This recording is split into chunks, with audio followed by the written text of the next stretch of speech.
You can hear, I can feel the energy as well here on the campus of NJIT, New Jersey Institute of Technology. This is the second annual Voice Summit that is sponsored by Amazon Alexa.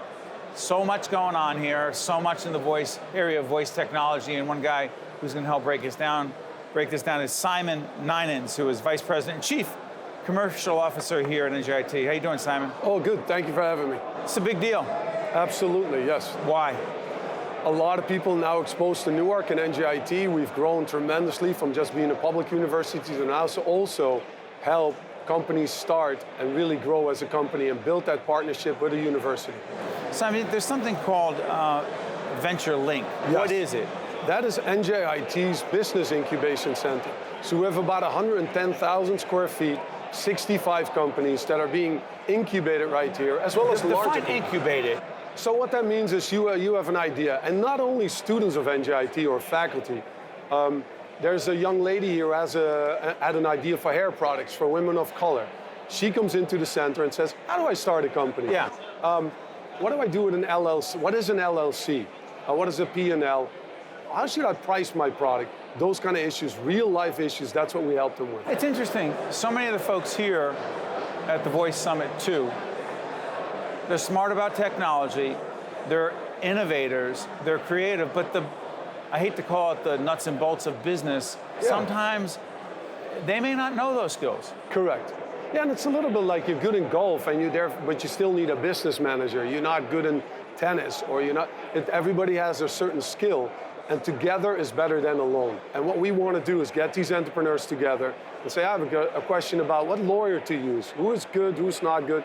Learn from each other. That's what we're trying to do by building a community. And you can have the best idea in the world, but if you don't manage the business side of that well, Absolutely. I mean, we know that in public broadcasting. You can have the greatest producers, which we do, the greatest technology team, which we do. You don't run the business well, correct, you're out of business. Absolutely. And then there's the part of managing. Now you're very good at technical manager, but then you start to manage people, and we have a lot of engineers. Hold on, is managing people more difficult than managing technology? You don't want to go there, but it's challenge. That's a big challenge. Correct. So the soft skills, people are not machines. You can't just say, do this, and it works like a computer. How to coach people, how to mentor people, how to give them feedback. Correct.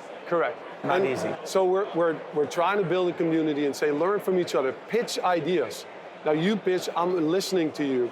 What are you doing well? What is it something I can learn from them? That's what we're trying to do, build a community. Now you're giving a talk called How to Fail Less. Yes. I got to tell you, just the title itself, I'm thinking, what? Fail less? Why isn't it called How to Win More? No. What's the difference? Okay, so how to fail less, where are you going to learn from? And you and I both know that being a little bit older is you learn most from your failures. So how to fail less? By failing a lot and not beating yourself up over it, but really trying to take it as a learning moment. A lot of people go through life as a rider is galloping on a horse on fast speed through a town. And all the people from the town are starting to look at this rider and say, where are you going? And the rider says, I don't know, ask the horse. Hold on, is that a metaphor for voice technology? Or is it for entrepreneurism? No, it's for people ruining the future sometimes, running from the past. You are so fast going somewhere, but you're really not sure where you're going. Be a stable ship on the ocean. Know your goal and then work diligently towards that. That is how to fail less, by knowing what your goals are. If your goals are, for instance, at the voice technology, you want to connect people. Is it, as a company, I tell leaders all the time, the definition of a company, by the way, that means kompan, with bread. That means say that again? With bread, kompan. Pan means bread, kom with. The people you break bread with. Got it. When I talk to certain CEOs, I tell them leadership is not about you, it's removing hurdles for the team who works for you. What is the definition of a company? That is people and machines working together to achieve a profit. Good. In that definition, does it say anywhere that people have to start at 8:30 and if they leave before 5 o'clock, we're going to make them stay an extra hour? Punch that clock. No. In this day and age. It doesn't work. Okay, I have this whole obsession, and I'm glad we're onto this topic. Because here are a couple things about leadership. Number one, I've taught leadership here at NJIT. They are one of our longtime higher ed partners. And this issue is one that I talk about with your president all the time, Dr. Bloom, Joel Bloom.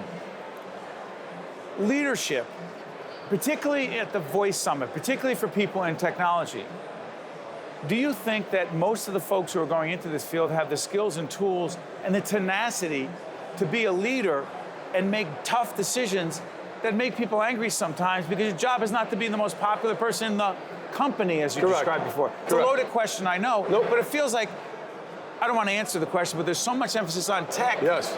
This other side, they got to learn it by making mistakes, but being open to the feedback. And that goes for students too. So one thing I'm really pressing for at the university is to have 2 courses here.